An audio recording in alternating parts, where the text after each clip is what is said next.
Welcome to Political Beatdown, the Political Beatdown before Thanksgiving. Michael Cohen, let's just jump into it right away. I saw reports on CNN that one group of Trump lawyers, I believe, is accusing Boris Epshteyn, one of Donald Trump's top advisors, who you know very well, a lawyer, although he was never really a practicing lawyer. They were accusing Epshteyn of pay for play schemes, and they leaked to CNN, of all places, that they were doing an internal investigation into Epstein. Now, you also had Eric Trump go on various interviews and said, look, we like Boris, but let's be clear. If we find out that things went wrong, we're going to be going after these people. On the other hand, Boris Epshteyn denies all wrongdoing and says that all of this is a lie. And he says anybody making such an accusation against him is defaming him, he says. He's threatening to sue other, Trump lawyers and saying this is all a lie. There's no internal investigation taking place and I did nothing wrong. So that's the status of it. I wanted to give all of the different perspectives. You have unique insight into Boris. You have unique insight into how Trump throws people under the bus. And so I think you're uniquely situated here to comment on this one. So let's hear from you. Oh, yes, I am. And let me now bring you back to 2017, when the same exact scenario took place during the very first transition. You started seeing the loyalists to Reince Priebus attacking the folks, we'll call them the Steve Bannon folk. And they were going back and forth, leaking shit. Corey Lewandowski, the greatest leaker of all time, he would contact people who are in the press and if you want me to give you access, if you want me to do something for you, I need you to write a story on this. And it was, and if you didn't do it, he'd put you in what he referred to as the penalty box. And you don't come out of the penalty box until he says so. There's no doubt in my mind.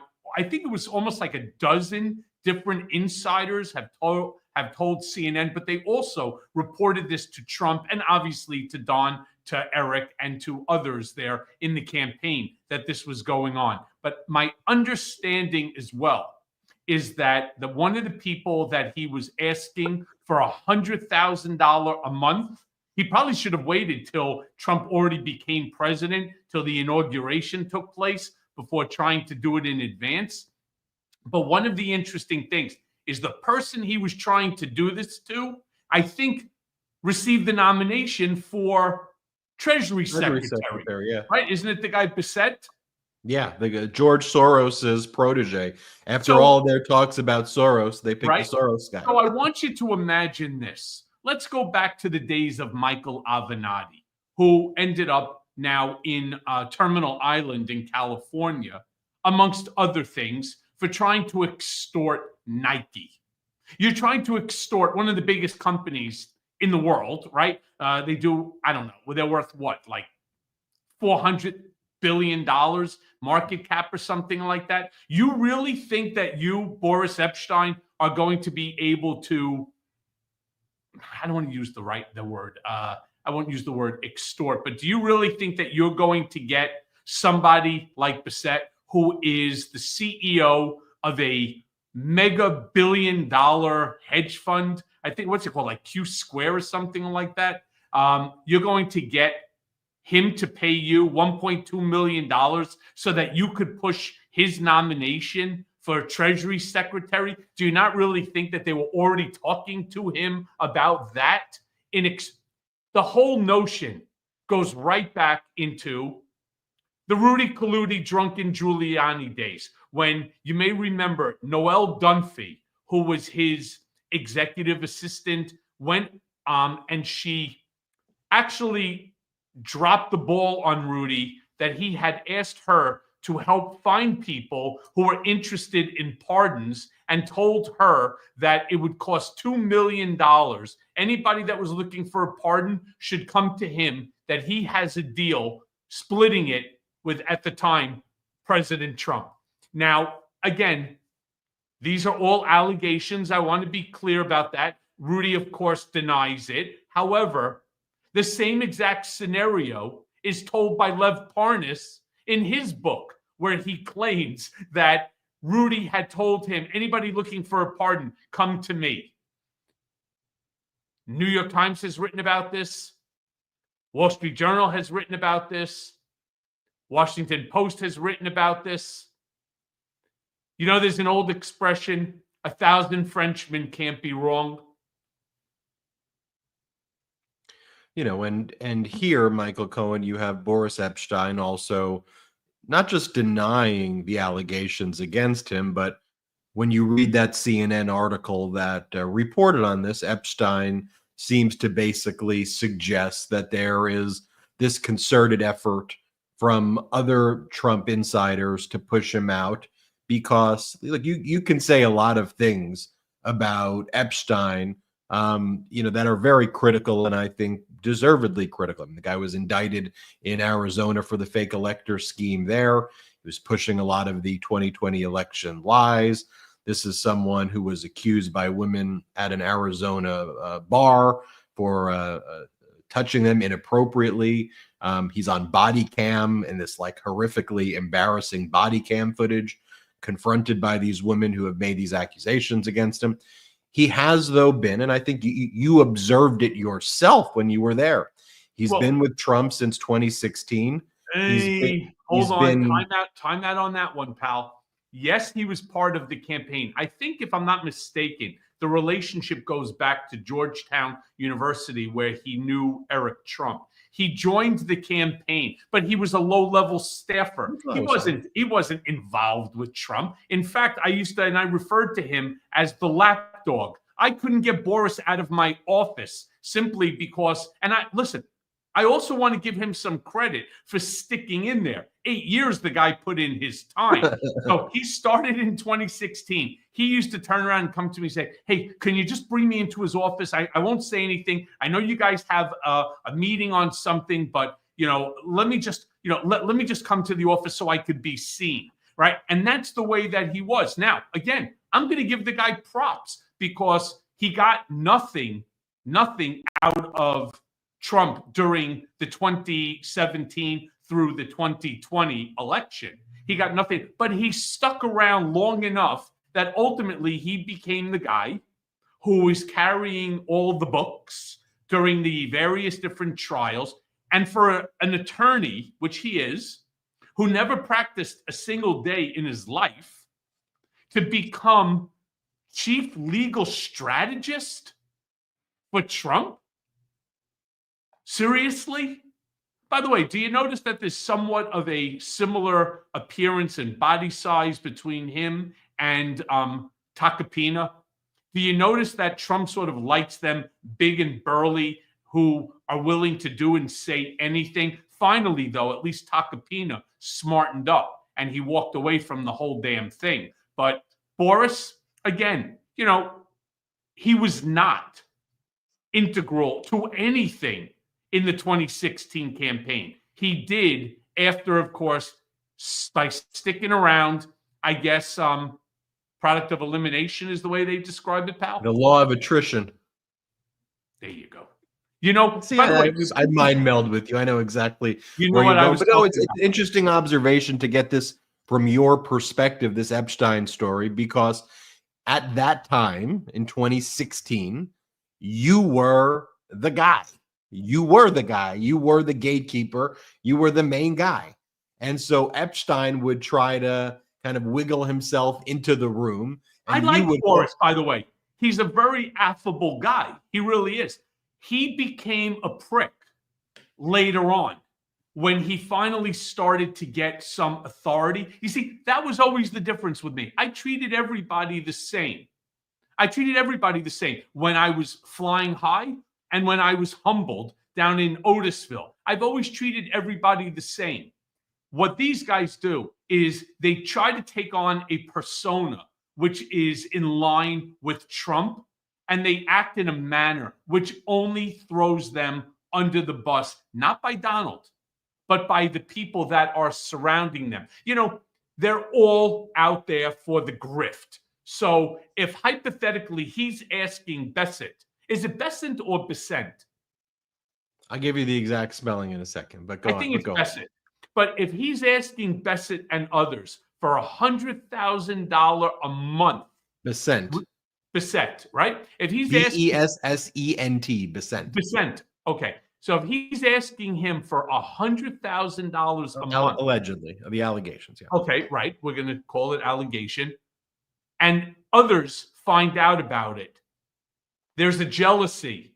It's jealousy amongst thieves, where they're not happy that this guy is out there trying to sell his relationship, and there is a relationship. Let's not get misguided that way. If he's trying to trade on that, the jealousy by the others is so overwhelming that they can't handle it. And so they then make something nefarious, which it is, out of it. They take it to Donald, they take it to anybody. And the dumb move is to try to do it to somebody like Besant, who is a mega billionaire that's in Trump's inner circle already, who's already being nominated and thought of by people like Howard Lutnick for Treasury Secretary. You know, if I could just go one step further, please. There's an article that was printed, published by the New York Times, and it's called "Devoted Aide Who Keeps Good News Flowing Will Follow Trump to the White House." There you go. So Natalie Harp, you may remember, she's the attractive, tall blonde who you constantly saw, especially during the Manhattan District Attorney trial, that was carrying a portable fax machine. And she was the one that would give him all of those fax papers that he would hold, right? And he would wiggle in front of the cameras day in and day out. Well, according to this article, at least, quite a few somewhat inappropriate written letters, very devotional. And I just want to read a quick paragraph for you, if I can, Ben. A 33-year-old former far-right cable host, Miss Harp, is nearly always at Mr. Trump's side. She has written him a series of devotional letters, including one that said, "You are all that matters to me." Once, when Mr. Trump was playing golf in Scotland, she ran behind his cart to keep him up to date with positive stories and social media posts. There are a ton of statements that are taken out of these handful. You could drop that down, Jordy. There's a ton of these type of statements in there that are, let's just say, inappropriate, to say the least, that sort of intimate something more than just an aid. And I strongly recommend that people take a look at the article. This is what goes on inside this transition. And I'm not saying it goes on specifically or solely for Donald. This is going on literally across the board. You know, there's so many weird things going on, you know, and, you know, on the one hand, this is what the media wanted. They wanted the drama. They wanted the smoke. They wanted the chaos. They wanted social media posts late night on Monday saying, "I hereby decree blanket tariffs against Mexico and Canada, 25%. And meanwhile, guess who you're going to crush? You're going to crush American companies here. You're going to crush the consumer because the costs are going to be passed on and to the consumer. And you're going to crush companies, American companies that also have factories in places like Mexico and in Canada. You talk about General Motors and all the. So my point, though, is, Cohen, is that they wanted the smoke. They wanted this drama. They wanted like the soap opera of this person, and they're all going after each other. But here's the thing. I think Donald Trump is now floating the idea that he's just going to kick all the media out of the press room and just bring in right-wing podcasters, basically.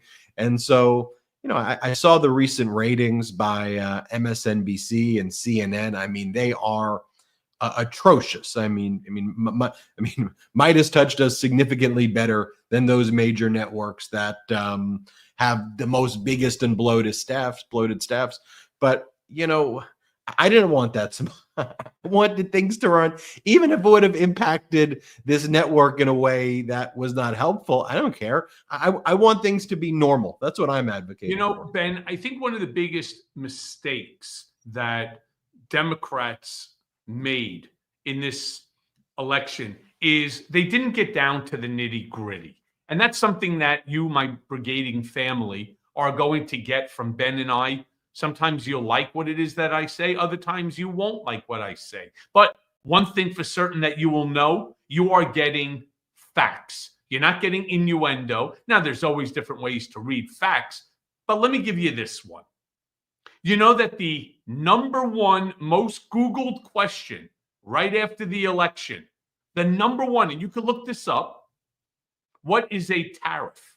So I want you to imagine that there are millions and millions of people, of the 76 million people who voted for Trump, 76 million, there is millions that didn't even know what the hell a tariff was. But yet they're talking about, they're voting for somebody based upon his claims that he is going to get rid of taxes altogether, and that because tariffs are going to be so financially beneficial to everybody, mostly meaning the middle and lower class, that this is the smartest thing to do. And they voted for him. They believed this line of bullshit, despite how many times Ben and I turned around and said to each and every one of you that 27 out of 29 top economists here in the United States all said that tariffs will cause a recession in this country, that people don't understand the way that it works. Let me break it down for you. Go to Canada. What's one of Canada's biggest items of deportation to the United States? Wood, lumber. All right. So let's say a 2x4 costs you $10. Well, if there's a 25% tariff on it, the cost to the producer is now $12.50, within which to sell it to the wholesaler, because much of this wood goes through what's called pre-sale contracts. All right. I don't want to get too deep into this, but the pre-sale contracts, they're now paying $12.50. All right. In order to get the same $10 piece from Canada. All right. Now the wholesaler has to sell it to a distributor.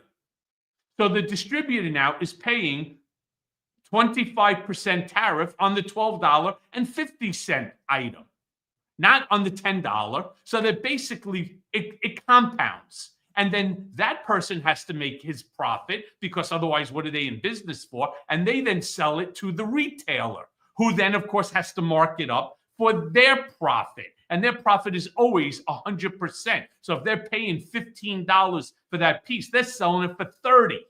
All right. Now imagine this. Who does it get sold to? Who's going to eat the cost of all of this tariff bullshit at the end of the day? Come on. The answer? The consumer. It's always the consumer who pays. What do you think? That consumer is going to get it at $10 and everybody else is going to lose? It becomes more like 175% of the original price. That means we get fucked. Don't you understand? And nobody explained this. And it's not a difficult concept to understand.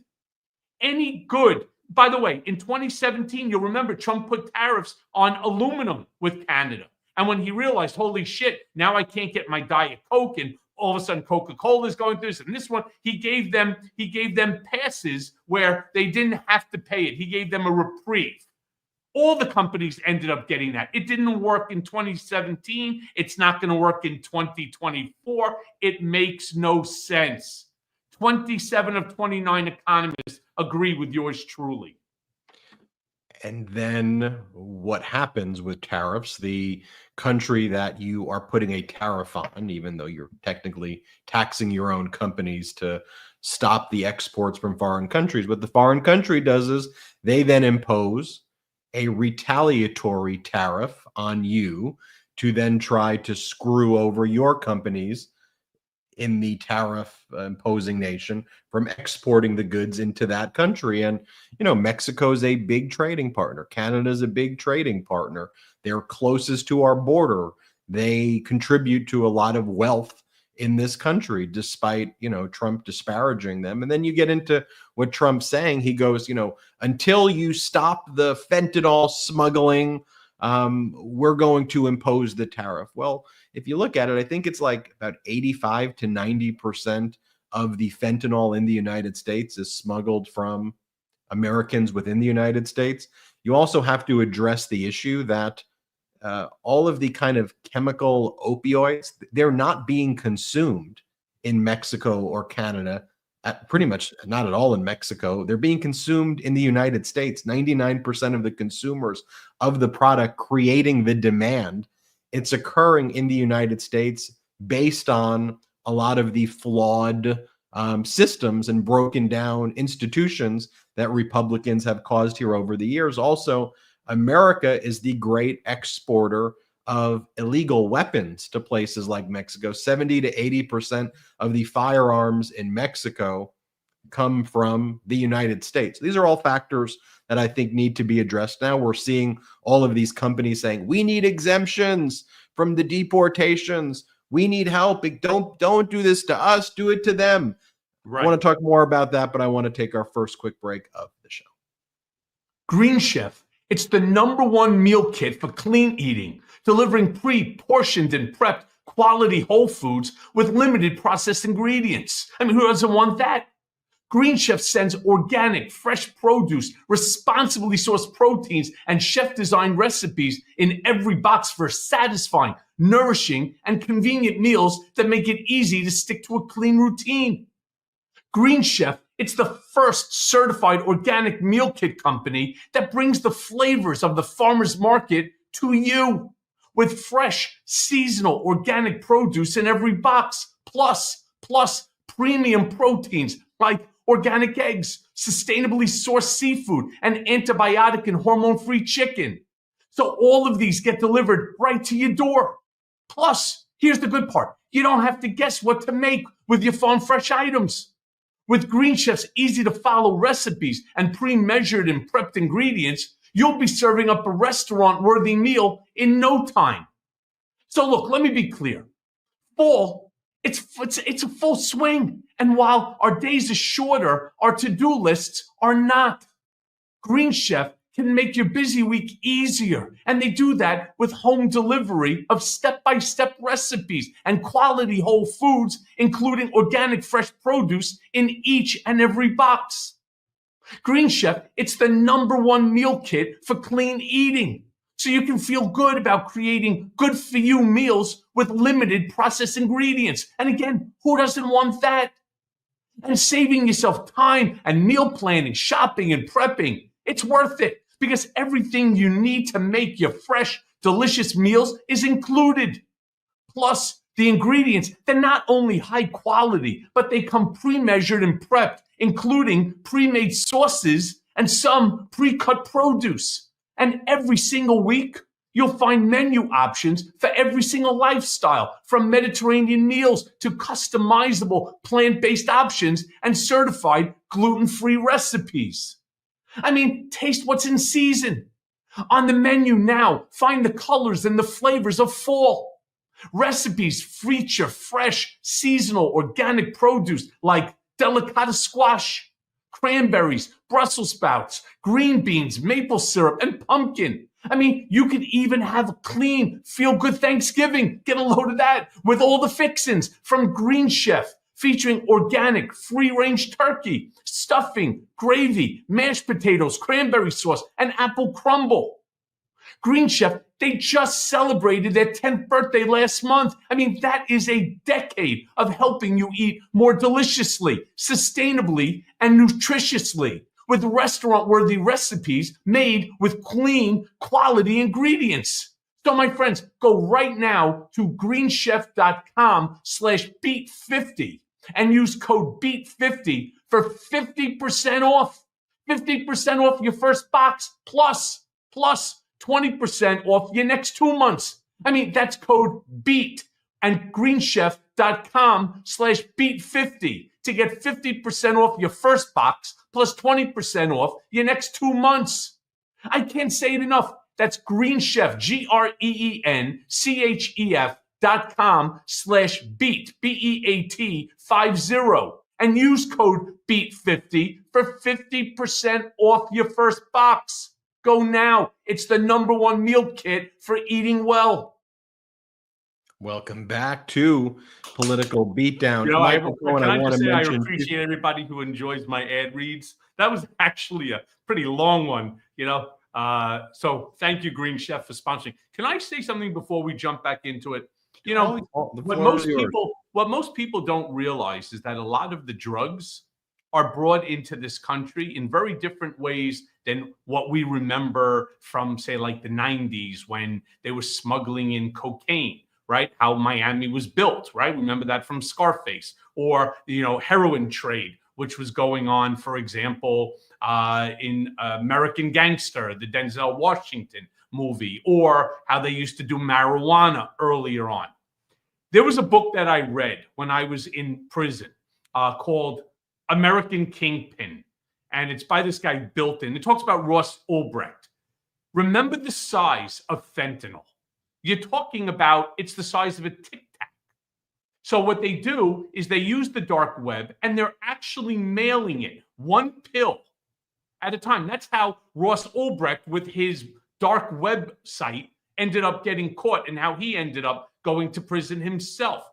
This is how it's coming in. He makes it seem as if though you've got these thousands and thousands of migrants each and every day. Thousands of migrants are coming in. They're flooding our borders. They're all carrying nothing but drugs, lots of drugs. They're all drug dealers. That's not true.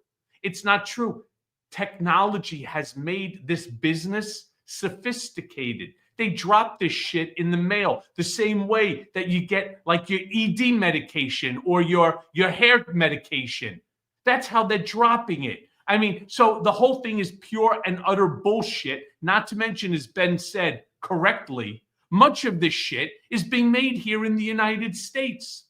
So please understand, just because they throw out this information doesn't mean that we have to buy it. And that's why Midas Touch Network, why Political Beatdown, why my YouTube channel, and I ask each and every one of you, go subscribe to it now, The Michael Cohen Show, where I break down the tariffs and all of this stuff in like 8 to 10 minute segments. But I'm trying to explain the importance of Midas Touch Network and shows like this. We must build a larger community. Every time that we are on, we need more and more in the community, because I assure you, based upon the people that Trump is nominating, there's going to be much to talk about, but more importantly, there's going to be a lot for us to do. So together as a community, our voices will not be able to be ignored. And that's why I thank each and every one of you every week for joining us, and share this with your friends. Share my YouTube channel. Share all the Midas Touch Network properties. It's important, including, yes, my Mea Culpa podcast, where in a couple of days I'm dropping this one episode that I had previously done with Robert Kennedy Jr. He is scarier today than even that when I did that 1 hour interview with him, and that's pretty freaking terrifying. You remind me, you did do that interview with him. What were the types of things he was saying on that interview with you? I mean, you did it a while ago, and you got a bunch of crap, I think, for doing the interview at the time too. Yes. But I think it was important for you you wanted to get him on record. You didn't give him a softball interview. I mean, you pushed back on him. Oh no, we had some pretty heavy arguments on the show, where we're talking about, for example, his belief system in vaccinations and how measles, mumps, rubella, polio, that they cause all sorts of autism in young children. And I asked him, as an example, what empirical data do you have? And where did you get this empirical data from? Is it from an epidemiologist? Is it from a research laboratory? Identify your source. Wait till you hear his answers on all of this. Well, one of the things that we are reporting, and many people may have heard about it, is the H5N1 avian flu. It is a new, potentially very lethal kind of viral strand. I think everybody remembers swine flu and H1N1 back when Obama was in office, and Obama handled it. Former President Barack Obama handled it with with the scientists and addressing it and being transparent about it. Sometimes people forget there was about 600,000 people who died from H1N1, but it was handled responsibly. And now we're seeing lots of articles talking about how egg prices are going to be going up, up, up because of this avian flu. And obviously, given that the supply of chickens and the supply of eggs and the supply of produce is going to be potentially negatively impacted by this. But there's a real health component too. I mean, yes, there is the Donald Trump claiming he's going to lower the prices, but in reality there are all of these geopolitical factors and health factors and things that you need leaders to actually lead, and not say, like a miracle, it's all just going to go away.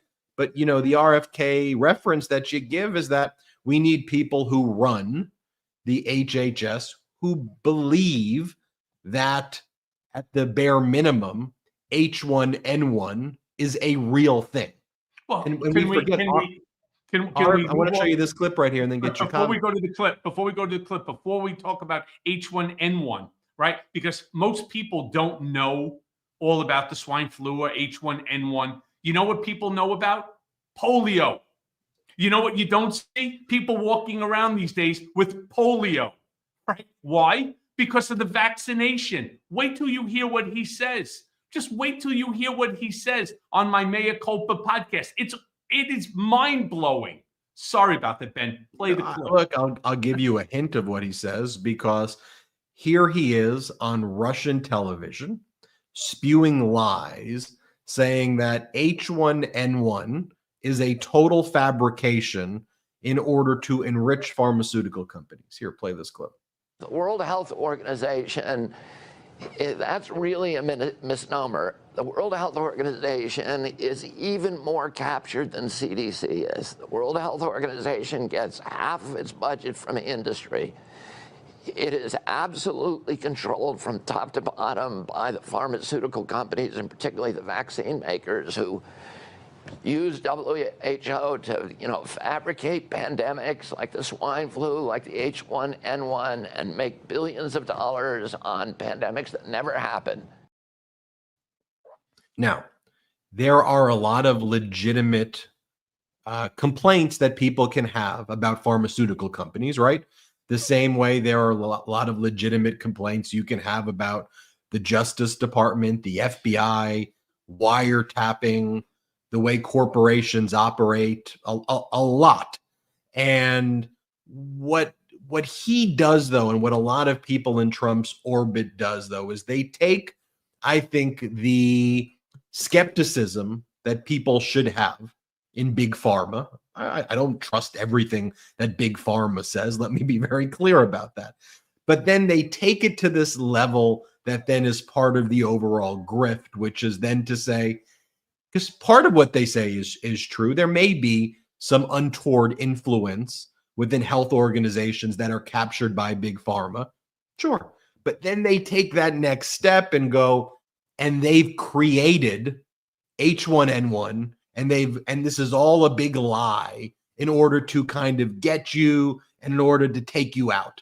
So let's just pretend that real serious viruses and diseases don't exist. Or then he'll go, and that's why water with fluoride is turning you gay. That's why, and he goes through all of those things. And look, there's been so much attention, Michael Cohen, being paid to, and rightfully so. I mean, you had Matt Gaetz, child sex trafficking allegations, Pete Hegseth, sex assault allegations, RFK Jr., sex assault allegations with the nanny. And that should usually don't forget about Linda McMahon turning a blind eye. And that should usually end the conversation, right? It doesn't for MAGA. They go, Used oh, to. it's just flirting. That's always used- just flirting. You know, It they used go to. there. But then, Michael Cohen, you take it to the next step, though, which is that these people are grossly unqualified. Like, how do you have someone leading HHS, Health and Human Services, who says on Russian television, on RT, on Russian television, Russian propaganda, that H1N1 isn't a real thing and it's manufactured by Big Pharma? Yeah. And I just want to emphasize to people, though, that you talked about what could Democrats have done better in the election, the question about tariffs afterward. Look, RFK Jr. showed up on your program, right? Like, he was going to go in front of anybody. He could be the Pied Piper of lying to spew these types of messages, you know, and you have to push back on it. But Democrats need to get out there where the people are and get the truth out, because the truth here is very dangerous with these MAGA Republicans. You don't have to say they're eating your cats and dogs. You can say they're taking away your Social Security, your Medicare, your Medicaid, because they are. Yeah. Look, we're in a very strange place. You know, PJ, one of our brigaders, turned around and said, you know, mainstream media, MSN, is losing viewership because of the way that they relay this type of information, as Ben and I are trying to do, as we do on each and every episode. Now, as I'm sure those of you who follow us on a regular basis, and I hope it's all of you, what you have noticed is Ben and I don't agree on everything all the time. This isn't, you know, one thought, one process, one person ideology. We're two different people who have two different concepts. However, one thing that we agree on, all right, is the fact that vaccinations are needed, that they are not, as Kennedy says. So we will have our discussion onto it, and we will put forth the facts as we know them to be. Nobody, you know, I've said this line once or twice before on the program, and the best example of this was something that Ed Koch had said many years ago.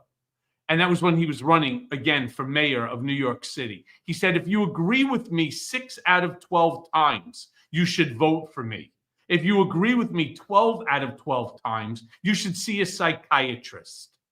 Trump wants everybody to agree with him 12 out of 12 times. And that's just not possible. It's not, number one, it's not healthy for a country also. Because if one person has the same belief system as everybody else, how do you grow? And the answer is you don't. But one thing that Ben and I will always agree on is that we want to see America remain the beacon of democracy, the beacon on the hill for the entire world, and that we hope that the world emulates what we have. What do you think about this, Cohen? I want to get your take on it, which is President Biden doing all this work right now, whether it's ensuring that money from the CHIPS Act, investing in the semiconductor industry, is getting into states that voted for Donald Trump, Arizona, Michigan. He wants to make sure that billions of dollars get there, knowing that Donald Trump is going to take credit for it and spike the football in the end zone and claim that he did it.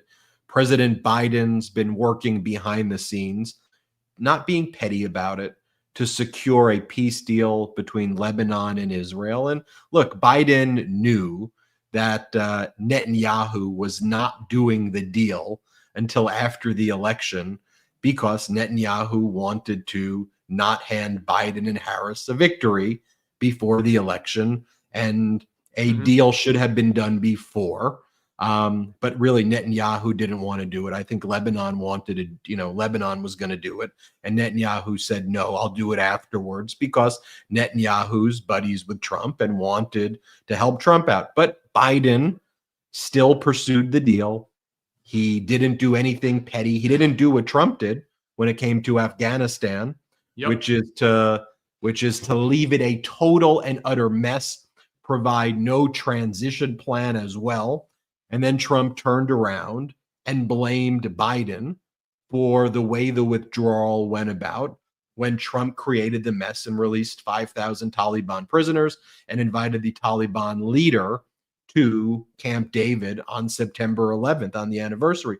So Biden entered into a memorandum of understanding with Trump, ensuring a smooth transition, sharing everything, and making sure to the best that he can that everything is set so that Trump could be successful, even if that means blaming or taking credit for things that Biden did. I want to get your take on it and I want to see what the people in the comments are saying, because on the one hand, should Biden do those things? On the other hand, I think Biden still has always behaved like, look, win, lose, draw, whatever. I represent the American people. And I think that's ultimately what his legacy is going to be. I want to talk about that and more, but let's take our last quick break of the show. Public Rec's Daymaker Pants. They're here to make sure that you stay comfy and classy this season. They feel like your favorite sweats, but look like tailored pants. Yeah, super stretchy with an elastic waistband so you can rock them anywhere. So whether you're kicking back with holiday movies, making your way through leftovers, or you're just watching TV, these pants have you covered. Hell, they'll even keep you looking sharp for that awkward holiday party with your in-laws. So give the gift of comfort to yourself or someone that you love this holiday season with Public Rec's Daymaker Pants. And right now, it's their biggest holiday sale of the year. So for a very limited time, get 25% off. Yep, 25% off your entire order at publicrec.com. And after you purchase, they're going to ask you where you heard about them. So please support our show and tell them that we sent you. You see, my Daymaker pants are incredibly comfortable. I wouldn't trade them for anything. Also, they keep me looking stylish while not compromising on comfort. The Daymaker pants, they come in 10 unique colorways. I mean, from navy, dark olive, stone gray, you're sure to find the right color for you. Their proprietary blend of performance materials, it provides the perfect combination of breathability and stretch while still holding its form. And you know what? You'll never want to take them off.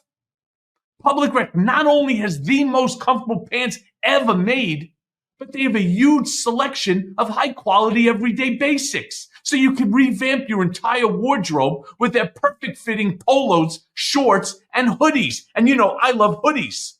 So stop suffering in regular pants and give the gift of comfort this holiday season. For a limited time only, shop their holiday sale and get 25% off at publicrec.com. That's publicrec.com to unlock the best savings of the year. And remember, after you purchase, they're going to ask you where you heard about them. So please, again, support our show and tell them that we sent you. Give yourself or someone you love the gift of comfort this holiday season. You know, Cohen, I was just texting Jordy. I said, Jordy, I'm watching the Public Rec ad right now. I said, I love my Public Rec pants. I said, you got to get me a bunch of new pants like that. They're so comfortable. I got a pair the other day. Love it. They're really soft. Yeah, and in all fairness, I think they're these are more like golf pants, than dinner pants, but they are as comfortable walking around golf type pants. They're fantastic. So thank you. I truly, actually my favorite, my favorite clothes. All right, Cohen, I want to get your take on it. Let me show you. This is what Biden said. Let's play this clip. Today, I have some good news to report from the Middle East. I just spoke with the Prime Minister of Israel and Lebanon. I'm pleased to announce that their governments have accepted the United States proposal to end the devastating conflict between Israel and Hezbollah. Yeah. Cohen. Look, so what's your overall take? He's doing what he's permitted to do. He is still the president for another 55 days. Who doesn't want to see peace in the Middle East. You'd be a fool to say, I don't. Well, maybe, just maybe, this is an issue that's off the table before the next administration comes in. Wouldn't that be something special? He's a statesman. He is a real statesman. Unfortunately, there's something that number one, you don't want, to stop you, but it happens to be age. And in all fairness, it was a little difficult for somebody to run a proper presidential campaign in just under 3 months. But again, something you've heard me say again and again and again, and some people get angry at me. And that's not the purpose of me saying it. I say it because it's factually accurate. On January 20th, no matter whether you like him or you don't, Donald Trump is going to be the 47th president of the United States. And we should all hope and pray that they start putting in people who are more statesmen than television propagandists, right? I mean, why not just move the entire Fox News division into the White House and let them run the entire White House the way as if they were running the television station? That's not going to do anything for this country, and it's certainly not going to be beneficial to the world. We can hope. And you know what? It's why I'm going to say this one more time. It's why I say, if you have a chance, make sure you go to the various different places that we're at, whether it's on the Midas Touch Network, like Political Beatdown, or my Mea Culpa podcast. You have to start to basically listen to where the information is accurate and truthful. Or you go to this Blue Sky where Ben has his account. I have mine at Michael Cohen 212. These are all important because we're going to need every single one of you when the shit hits the fan, and we all believe that it will at some point in time. We're going to be needing each and every one of you to join us, whether it's going to be paper, meaning like send paper ballots in to do something to our senators or to our representatives or to the president himself. We need to be able to organize quickly and strongly so that we can make sure that our voices never, ever, ever get drowned out by all of this nonsense. So make sure that you subscribe to all of this, to my YouTube channel, to Blue Sky, under all the Midas Touch properties as well. Cohen, one of the questions I want to ask you is, Biden is a statesman. He conducted himself, I think diplomatically, in the words of Teddy Roosevelt. I think it was Teddy Roosevelt. He walked softly but carried a big stick policy type of things. I hope I'm not confusing my presidents there. But that was a virtue. Remember, walking softly and carrying the big stick. Was it walk tall? Was it walk tall and carry a big stick? What was that? The Rock in the movie? It was not The Rock. It was a president. It could have been The Rock. Al Capone. It could have been The Rock also. But the sentiment of act with dignity. Yep. You can speak calmly, softly, but back it up with power. Is that just in an age of social media? Was Biden so much of a dinosaur that approach was then viewed as, oh, you're Sleepy Joe? In other words, Cohen, Truman, FDR, Teddy Roosevelt. You go back. They're all so boring in today's standard where everything is by bumper sticker. And the meaner that you are shows the tougher that you are. Here's what people are going to regret down the road. If, in fact, these individuals are pushed through the process without having Senate confirmation hearings, we're going to have all of these individuals in positions that they are incapable of handling properly, and we as a country are going to suffer. But suffer we will, but not forever, because I still believe that the guardrails by our founding fathers will survive, as it has the Civil War, the Depression, January 6th. It will survive.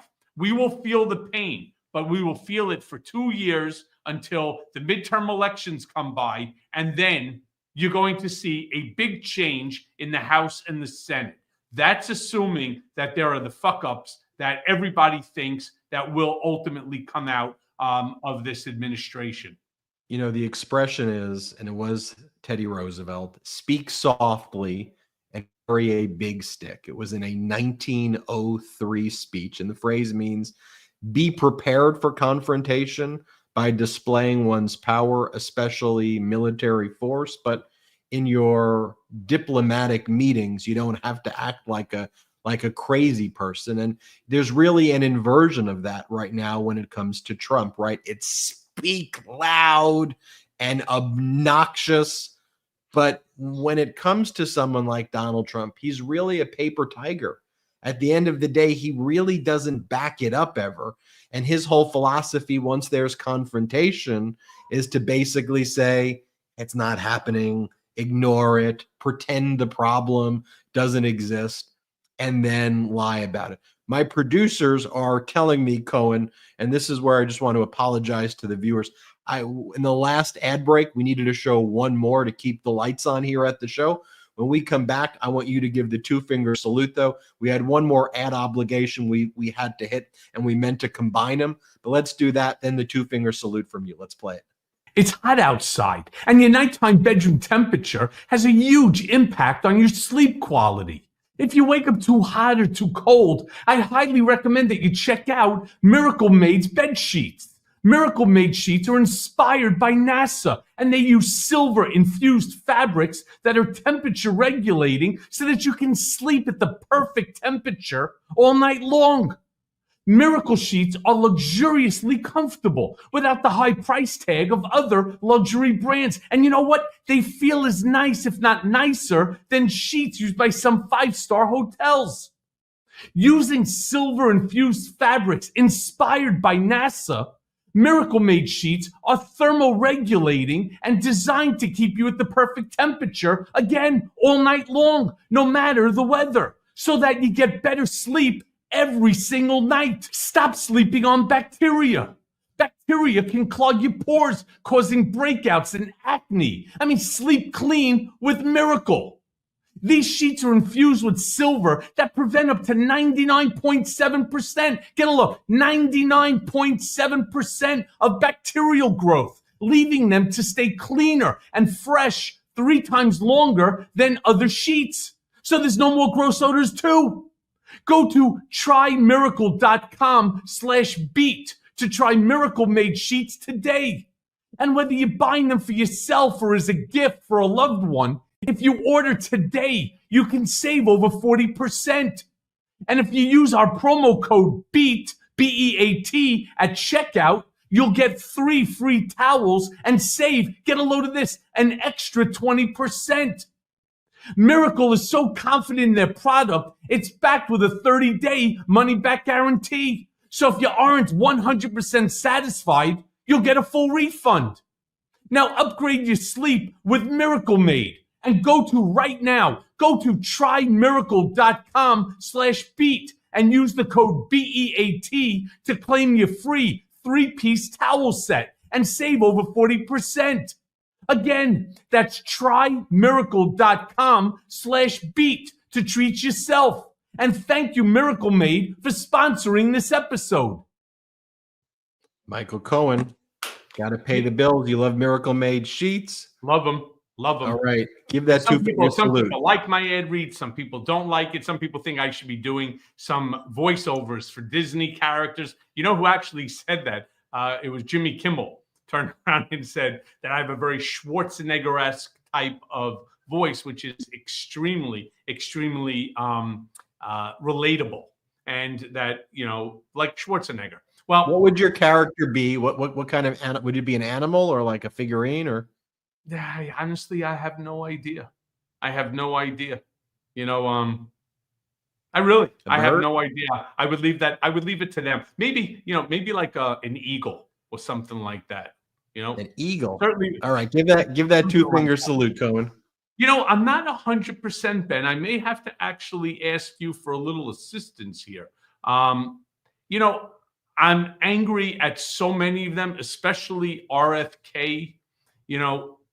I think it has to go to RFK simply because there are friends of mine who unfortunately have a child who is severely autistic.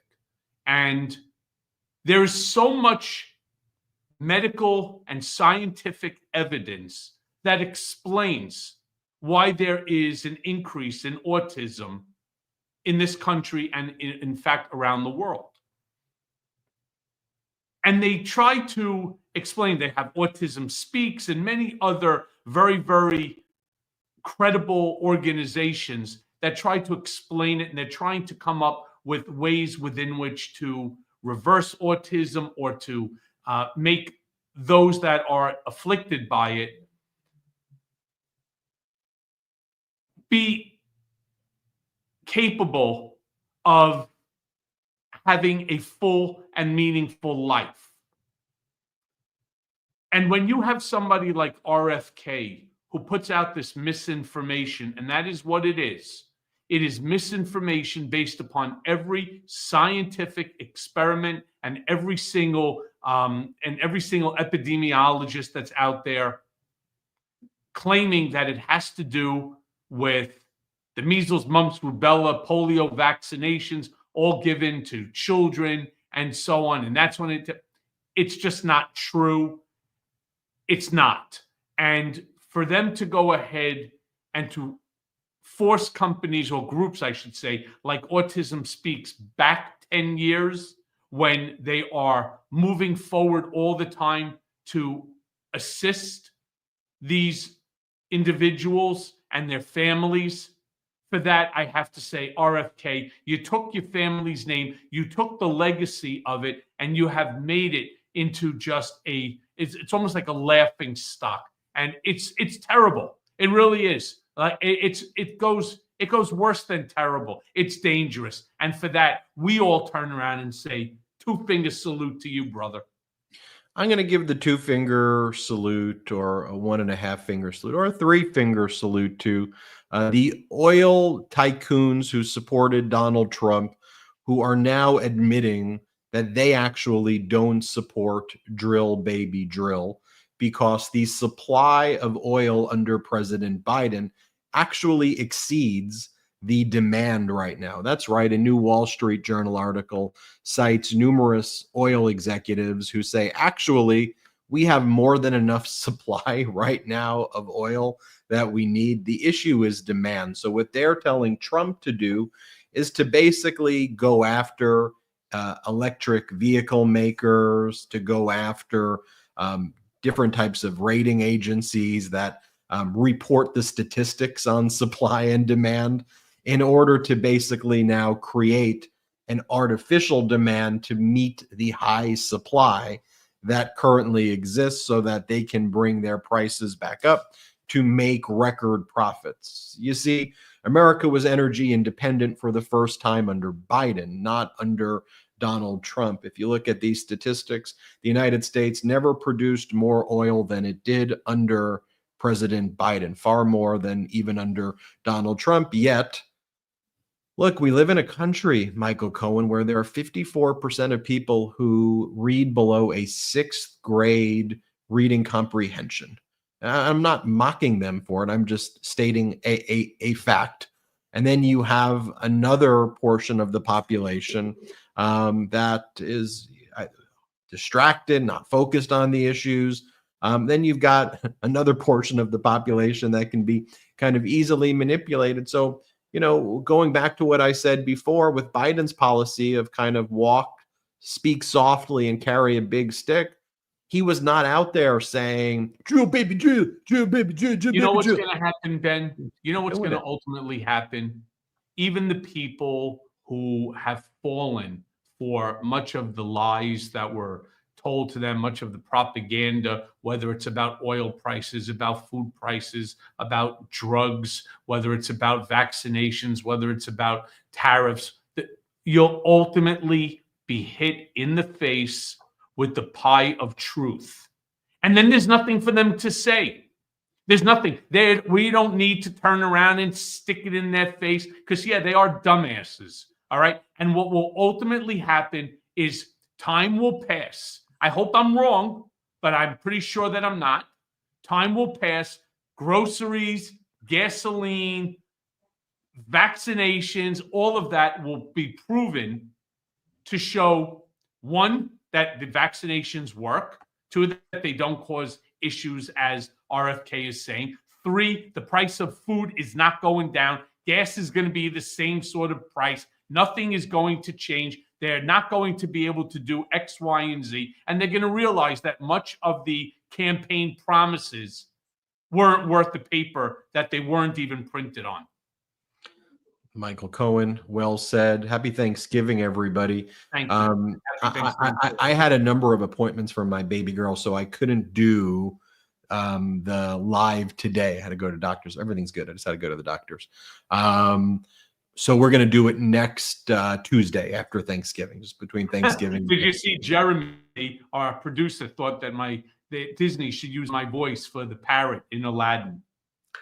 How funny would that be? There are some other animals I'm thinking about. I tell you, you're fired. Run that as a poll. Michael Cohen, Beatdown Brigaders. Thank you, everybody. We'll see you next time on Political Beatdown. Shout out Brigaders and shout out Midas Mighty.